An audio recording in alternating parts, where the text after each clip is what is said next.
Bonne journée tout le monde. Alors aujourd'hui, nous allons continuer notre série à propos des ressources que Dieu met à notre disposition. Alors aujourd'hui, il s'agit de la troisième partie. Les ressources que Dieu met à notre disposition ont été séparées en trois grandes catégories. Alors on a eu premièrement la parole de Dieu, la Bible ici. Deuxièmement, on a le Saint-Esprit, le consolateur que le Dieu le Père nous a envoyé. Et la troisième partie qu'on fait aujourd'hui est la prière. La prière qui est un moyen de communication vraiment excellent et très important qu'on a avec notre Père céleste. Le lien vers les deux premières parties se trouve dans la description, là, ici en bas du vidéo. Vous allez pouvoir aller cliquer dessus. Je vous les conseille fortement. C'est très intéressant d'écouter la série là, d'un début à l'autre. Et pendant notre étude aujourd'hui, je vais utiliser cette Bible-ci, qui se trouve à être une Bible de version Louis II, nouvelle édition de Genève 1979. Alors, c'est une Bible très simple et très ordinaire, comme vous pouvez voir, mais qui renferme des paroles magnifiques qui ont changé des millions de vies à travers les âges. Alors, pour commencer, si vous voulez bien, on va prier. Alors, merci Seigneur grand Dieu pour tout ce que tu fais pour nous, pour les ressources que tu mets à notre disposition. Merci pour ta parole qui est vraiment la vérité. Merci pour le Saint-Esprit que tu nous as envoyé. Merci pour le moyen de communication par excellence qu'on a avec la prière. On sait que tu es un Dieu vivant qui est à l'écoute de tes enfants.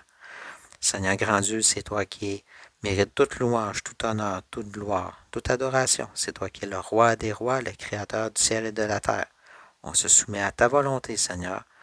Donne-moi les bons mots pour enseigner ta parole, que ça puisse être fait dans la droiture et de la bonne manière. Touche des cœurs, Seigneur. On te remet toutes choses entre tes mains, c'est notre ton Fils Jésus qu'on te prie. Amen. Alors, les ressources de Dieu sont vraiment inépuisables, hein, c'est sûr. C'est à nous d'en profiter. Mais avant de commencer à explorer la troisième partie qui se trouve à être la prière, c'est un détail important que je voudrais mettre au clair ici, là, c'est que pour épuiser dans les ressources que Dieu met à notre disposition, ben, c'est important, premièrement, de répondre à l'offre du salut que Dieu nous fait par l'entremise de son Fils Jésus. Il faut accepter Jésus-Christ comme notre Sauveur, mais aussi comme notre Maître. Ça veut dire ne plus compter sur nos propres sagesses ou notre propre force, mais plutôt s'appuyer sur la sagesse et sur la force de Dieu. Alors il faut dépendre de lui entièrement et c'est à ce moment-là que nous pouvons puiser dans les ressources que notre Seigneur met à notre disposition. Le plan du salut est très bien expliqué dans les 4 premiers évangiles, les évangiles selon Matthieu, selon Marc, Luc et Jean. Et juste comme un petit bonus comme ça, parce que c'est le fun, on aime ça. On va y aller avec Jean chapitre 3 et le verset 16. Un verset tellement important qui résume très bien le plan de Dieu pour nous. Verset 16 ici. Car Dieu a tant aimé le monde qu'il a donné son Fils unique, afin que quiconque croit en lui ne périsse point, mais qu'il ait la vie éternelle. Quiconque croit en lui. Hein? Important. Pour résumer les deux premières catégories, on peut dire que la parole, la Bible, est inspirée de Dieu. On peut dire qu'elle est permanente, qu'elle nous purifie, qu'elle nous éclaire, qu'elle est un fondement solide et qu'elle nous apporte du bonheur. C'est pour ça qu'on peut dire que la Bible est une parole vivante. Au sujet de la deuxième ressource, le Saint-Esprit, on a vu dans la deuxième partie que le Saint-Esprit vient habiter en nous lors de notre nouvelle naissance, que tout au long de notre vie, il nous enseigne, nous permet de porter du fruit et d'être un chrétien utile à l'œuvre de Dieu. Alors, maintenant, discutons de la troisième partie, la prière. La prière, c'est le moyen de communication par excellence avec notre Créateur. Elle nous permet de lui exposer nos besoins, mais la prière devrait servir, premièrement, à glorifier Dieu, comme on peut le voir dans l'exemple de prière donné par Jésus lui-même dans Matthieu, chapitre 6, au verset 7 à 10. 6, on y va. 6, on va dire 7 à 10, ici. En priant, ne multipliez pas de vaines paroles comme les païens qui s'imaginent qu'à force de paroles, ils seront exaucés. Ne leur ressemblez pas, car votre Père sait de quoi vous avez besoin avant que vous le lui demandiez. Voici comment vous devez prier. Notre Père qui es aux cieux, que ton nom soit sanctifié, que ton règne vienne, que ta volonté soit faite sur la terre comme au ciel. Et la prière continue ici, c'est la prière du Notre Père. Et on voit vraiment que Jésus commence sa prière là par que ton nom soit sanctifié, que ton règne vienne et que ta volonté soit faite. Alors il commence sa prière par une forme d'adoration à Dieu le Père. Continuons. Lorsque les gens vivent des difficultés, ils essayent souvent de régler leurs problèmes par leurs propres moyens. Quand ça ne marche pas, ils se résignent en disant « Il ne me reste plus qu'à prier ». C'est un peu désolant que prier semble être utilisé en dernier recours pour certaines personnes.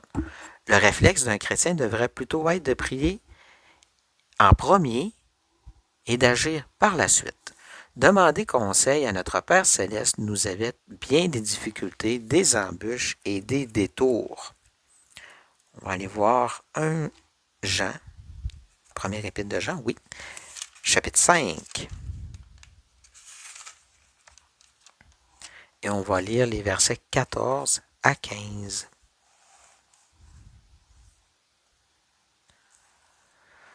C'est ici.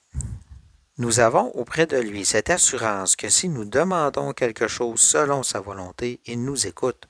Et si nous savons qu'il nous écoute, nous savons que nous possédons la chose que nous lui avons demandée, quelle qu'elle soit, évidemment selon sa volonté.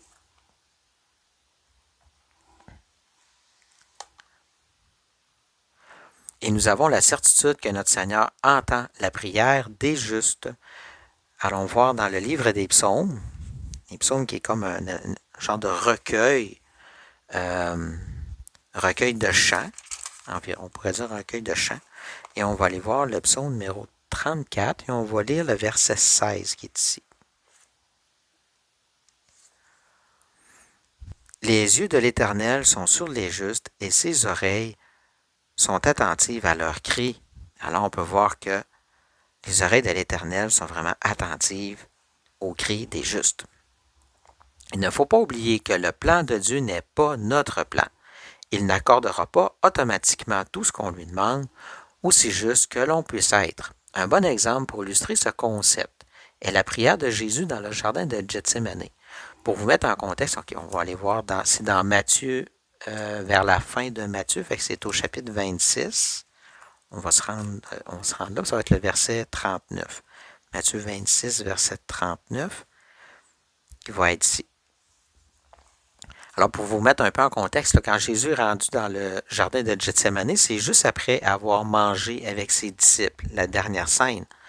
Et après, il se rend au jardin et il prie, c'est juste avant sa capture par les soldats. Alors, Jésus sait ce qui s'en vient. Il va se faire torturer, il va se faire fouetter, gifler, crucifier, clouer des clous dans ses mains, dans ses pieds pendant qu'il est vivant. Ça va être atroce, vraiment.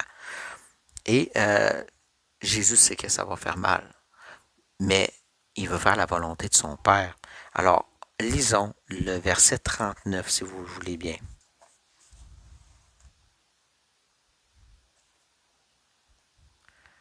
Puis, ayant fait quelques pas en avant, il se jeta sur sa face, on parle de Jésus ici, et pria ainsi.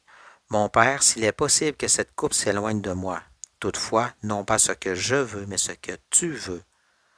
Alors même Jésus, qui est le plus juste qu'on puisse exister, là, demande à son Père s'il est possible que cette coupe s'éloigne de moi. Toutefois, Jésus s'en remet à la volonté de son Père, non pas ce que je veux, mais ce que tu veux. Alors, on a vraiment l'exemple parfait ici de prier selon la volonté de Dieu. Jésus-Christ nous a montré la soumission dans la prière. Jésus, notre modèle par excellence, priait aussi lorsqu'il avait une décision importante à prendre. Par exemple, lorsqu'il avait à choisir qui seront ses 12 disciples, il a prié toute la nuit. Allons voir dans l'Évangile selon Luc au verset 6.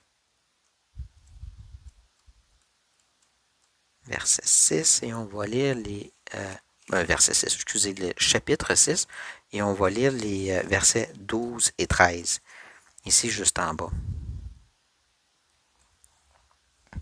En ce temps-là, Jésus se rendit sur la montagne pour prier, et il passa toute la nuit à prier. Quand le jour parut, il appela ses disciples, et il en choisit 12, auxquels il donna le nom d'apôtres. Et au verset suivant, on voit le nom là, des 12 disciples.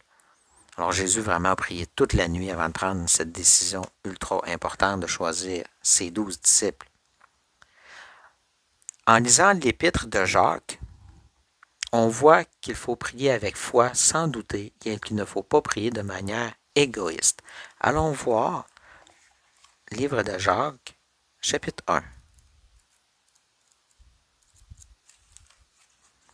Juste après Hébreu, on voit Jacques, l'épître de Jacques, chapitre 1, on va lire les versets 5 à 8. Ici.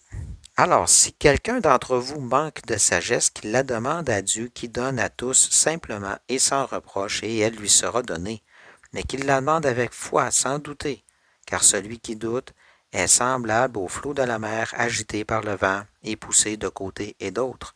Qu'un tel homme ne s'imagine pas qu'il recevra quelque chose du Seigneur, c'est un homme irrésolu, inconstant dans toutes ses voies.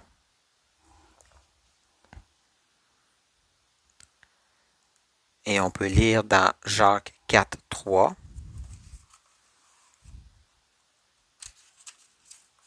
Chapitre 4, et on va lire le verset 3 qui est juste ici.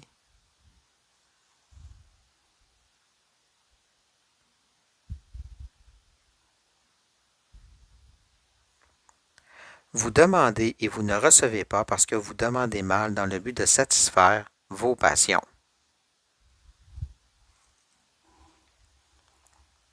Pour finir, cette ressource de Dieu, la prière, est utilisée sans modération et c'est inépuisable. Et on va aller lire un petit verset qui est vraiment très, très encourageant. On va aller dans 1 Thessaloniciens 5, verset 17. Oups. On l'a passé.